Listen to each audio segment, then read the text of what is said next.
हमारे दंड प्रणाम करके और जब शपथ लेते हैं उनके चरणों में जाते हैं। और आज उन्हीं की स्टैचू को या प्रतिमा को हटाकर उनको रातों रात गुमराह कर दिया जा रहा है। एक और है, जब संसद चलता है तो बाबा साहब के ही नाम से चलता है। जो नई संसद बनी है वहाँ भी स्टैचू होना जरूरी है। अब हमारा देश ही नहीं, अब तो विदेश भी इनको मानने लगा है। और भी विदेशों में भी बाबा साहब के जो संविधान है उनको कोर्स में लिया है, शिक्षा में लिया है, सब कुछ की पढ़ाई लिखाई शुरू होगी कॉलेज और स्कूलों में। देखो जी, ऐसा है, संविधान के अनुसार ही ये देश चलेगा और कार्य भी वही होगा। लेकिन उसमें संशोधन कोई अगर ऐसा करने के आता है तो संशोधन, लेकिन उसको हटाया नहीं जा सकता।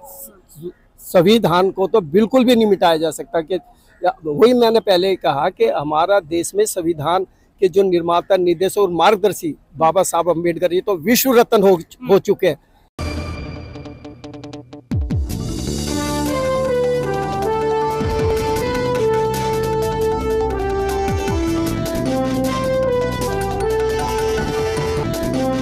जय हिंद दोस्तों, बहुत बहुत स्वागत है आपका न्यूज़ बॉक्स में। मैं हूं आपके साथ सवेरा छाबड़ा। पिछले कुछ दिनों से एक मामला बहुत कुछ चुक ले रहा है। बता दें, बाबा साहब अम्बेडकर, महात्मा गांधी की जो मूर्ति है पार्लियामेंट में, वो हटाकर अपनी जगह से दूसरी जगह शिफ्ट करी गई है। इसी को लेकर आज दिल्ली के जंतर मंतर पर लोग यहाँ प्रोटेस्ट कर रहे हैं। क्या कुछ मांगे हैं इनकी, इन लोगों से बातचीत करने की कोशिश करते हैं। क्या नाम है आपका? वासुदेव।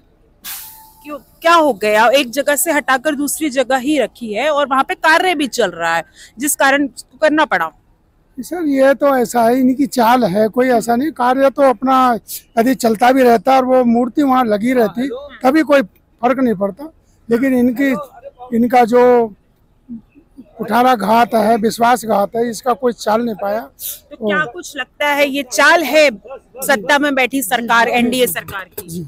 यही चाल है। हाँ। ये लोग इकट्ठे नहीं हो पाए, आगे भी हमारा मनोबल ये तोड़ना चाहते हैं। हाँ। ये लोग इसी 14 अप्रैल और 6 दिसंबर को ये लोग इकट्ठा होते हैं। हाँ। इसीलिए ये लोग इकट्ठा ना हो। आप लोगों के ही यहाँ काफी काशीराम के हो गए, बहुत सारे संघ हैं जो इकट्ठा नहीं हो पा रहे हैं इसको लेकर। और बात करें जो लगभग 131 सांसद जो इस दलित समाज से हैं संसद में पहुंचे, वो भी इस बात का कोई विरोध नहीं कर रहे। उसे कैसे देखते हैं आप? अब तो देखो, अब संसद तो शुरू होगी ना। अब देखो आगे क्या होता है, ये देखना है आगे क्या होता है। क्या कहेंगे, सत्यमेव जयते, लोकतंत्र की जीत या हार, किस ओर इशारा कर रहा है? देखो, केवल हमारा इतना कहना है कि जो ये देश संविधान और जो संविधान के निर्माता, निर्देशक और मार्गदर्शी, ठीक है ना, जिससे हमारा देश और संसद चलता है, यही हमारे दंड प्रणाम करके और जब शपथ लेते हैं उनके चरणों में जाते हैं। और आज उन्हीं की स्टैचू को या प्रतिमा को हटाकर उनको रातों रात गुमराह कर दिया जा रहा है। लेकिन हमारा केवल कुछ नहीं है कि यही है कि जहाँ से पहले स्थान था वहीं लगा दें। और एक और है, जब संसद चलता है तो बाबा साहब के ही नाम से चलता है। जो नई संसद बनी है वहाँ भी स्टैचू होना जरूरी है। तो यही हमारा कहना है। जो आपने बात कही है, वही आप कह रहे हैं कि बीजेपी जो सरकार है इस वक्त सत्ता में बैठी है, वो इसका विरोध कर रही है या वो उनकी साजिश है, जिस तरीके के आरोप आप लगा रहे हैं। अगर प्रधानमंत्री मोदी की भी बात की जाए तो वो हमेशा से बाबा साहब अम्बेडकर की लोगों से बात करते हैं कि इनके दशा पे चले और उनके चरणों पे फूल भी चढ़ाते हैं, कमल चढ़ाते हैं। तो कैसे देखते हैं इसे? हाँ, तो वही है कि देखो, जब उनके वो अनुयायी है और अब हमारा देश ही नहीं, अब तो विदेश भी इनको मानने लगा है। और भी विदेशों में भी बाबा साहब के जो संविधान है उनको कोर्स में लिया है, शिक्षा में लिया है, सब कुछ की पढ़ाई लिखाई शुरू होगी कॉलेज और स्कूलों में। लेकिन हमारा ये दुर्भाग्य है कि हमारे ही यहाँ पर बाबा साहब का है और फिर उन्हीं को ही जो है रातों रात जो है हटा के किया। और भगवान गौतम बुद्ध का भी यही था कि हर जगह हटाया नहीं है, एक जगह से दूसरी जगह शिफ्ट किया। लेकिन उसकी क्या आवश्यकता थी, ये बताइए ना। कि वो ये तो हमारे ही नहीं तो पूरे ही भारत के निर्माता, निर्देशक और ये जो है चलाने वाले, जो इससे देश चल रहा है आगे, ये उन्हीं के हैं, हमारे नहीं। कि वो कोई उसके नहीं है, कोई जाति वगैरह के नहीं है, वो तो पूरे भारत के हैं। और जो भी करता पहले उनकी शपथ लेके ही आगे कार्य करता है। तो वहाँ स्थापित कर दे कोई, ऐसी वो दिक्कत वाली बात नहीं है। तो यही है बस, और हमारा कुछ नहीं है। अच्छा, एक सवाल विपक्ष जो उठाता आ रहा है और जिसकी नींव एक तरह से बाबा साहब अम्बेडकर ने रखी थी, लोकतंत्र, संविधान जो लिखा था वो उन्हीं के द्वारा लिखा गया था, तो ये आरोप विपक्ष के द्वारा लगाए जाते हैं कि संविधान खतरे में है। तो क्या वाकई में संविधान खतरे में है? देखो जी, ऐसा है, संविधान के अनुसार ही ये देश चलेगा और कार्य भी वही होगा, लेकिन उसमें संशोधन कोई अगर ऐसा करने के आता है तो संशोधन, लेकिन उसको हटाया नहीं जा सकता। संविधान को तो बिल्कुल भी नहीं मिटाया जा सकता। कि वही मैंने पहले कहा कि हमारा देश में संविधान के जो निर्माता, निर्देशक और मार्गदर्शी बाबा साहब अम्बेडकर, ये तो विश्व रत्न हो चुके हैं। वहाँ पे अब इनकी शिक्षा दीक्षा का कॉलेजों में ग्रहण होने लगा है, लेकिन हमारा दुर्भाग्य फिर वही आता है कि जैसे भगवान तथागत का यहाँ से फल के बाहर, और वहाँ जो है विदेशों में अब इनका जो है शिक्षा दीक्षा नाम हो रहा है और यहाँ से फिर मिटाया जा रहा है। तो ये हमारा दुर्भाग्य है। लेकिन मैं इतना ही अपील करता हूँ और ये कहना चाहता हूँ कि जहाँ स्थापित है कि वहाँ लगा दी जाए, कोई दिक्कत वाली बात ही नहीं है। फिर जहाँ स्थापित थी वहाँ लगा दी जाए तो कोई दिक्कत वाली बात नहीं है। क्या नाम है आपका? ब्रजमोहन।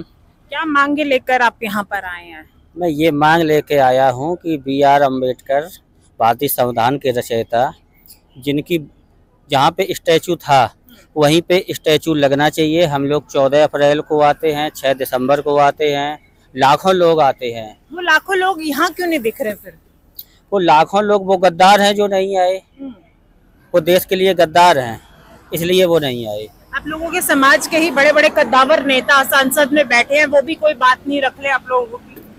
वो नेता नहीं, वो हालांकि उनने नहीं, कांसीराम साहब ने नहीं बोला था, वो चमचे हैं, वो नेता नहीं है, वो सब चमचे हैं। वो चमचे हैं। हाँ। तो लोकतंत्र क्या खतरे में है आप लोगों के हिसाब से? खतरे में लग ही रहा है।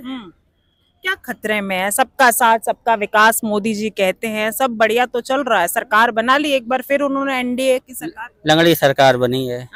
लंगड़ी सरकार है वो, तो 2 महीने चले, 4 महीने चले, और 4 दिन में गिर जाए। 4 दिन में गिर जाए। और क्या? वो अगली तैयारी कर रहे हैं 2029 की। 29 की तैयारी, 29 में 40 सीटें नहीं आएंगी। अभी 2 तो 40 आ गई, जबकि बाद 40 नहीं आएंगी। 40 नहीं आएंगी, कैसे चलेगा? विपक्ष बना तो नहीं पा रहा ना सरकार? सरकार तो नहीं बना रहा, लेकिन अब की बार सब अलग अलग दिशाओं में है। लेकिन विपक्ष अब की बार मजबूत तो है। वो लोग मनमानी तो नहीं कर पाएंगे अपनी, जैसे कर लेते थे। 400 पार का नारा था, संविधान बदल देंगे। लल्लू सिंह ने कहा था, अयोध्या में धूल चाट गए। अयोध्या में धूल चाट गए। हाँ, अयोध्या में धूल चाट गए। अयोध्या का उधर के हर जगह धूल चाट गई। हर जगह धूल चाट गए। अच्छा, एक चीज बताइए कि आप ही के नेता एक आवाज जो उठाते हैं, चंद्रशेखर आजाद, रावण नेता है, बेबाकी से अपनी बात रखते हैं, तो क्या कुछ आप लोगों के साथ हैं इस प्रचार में? नहीं, अभी तो वो वहाँ पे होंगे, संसद भवन में होंगे। आज तो यहाँ तो नहीं आए। हाँ, तो कोई कुछ उनकी तरफ से बोला गया है, कुछ आश्वासन मिला आपको? ये तो कुछ नहीं समझ में आया। यहाँ पे किसी ने बोला कि हाँ भेजा उन्हें, कुछ वो आवाज उठाएंगे आप सब लोगों के समाज के लिए? उम्मीद तो यही है कि वो आवाज तो उठानी चाहिए उनको। आवाज, उम्मीद है उनसे कि आवाज उठाएंगे। बिल्कुल जी, ठीक है। बता दें कि डॉक्टर B.R. अम्बेडकर, जिन्होंने हमारे संविधान की रचना की थी, 26 जनवरी 1950 में हमारा संविधान लागू हुआ था, जिसके बाद से हम आज तक गणतंत्र दिवस मनाते आ रहे हैं। वहीं बाबा साहब अम्बेडकर की जो मूर्ति है, प्रतिमा है, उसको एक जगह से हटाकर दूसरी जगह पर ले जाया गया है। वो ये कह रहे रातों रात ये फेरबदल हुआ क्यों? इसी को लेकर लोगों के बीच नाराजगी है। क्या कुछ कहना है आपका? हमें कमेंट करके जरूर बताइएगा।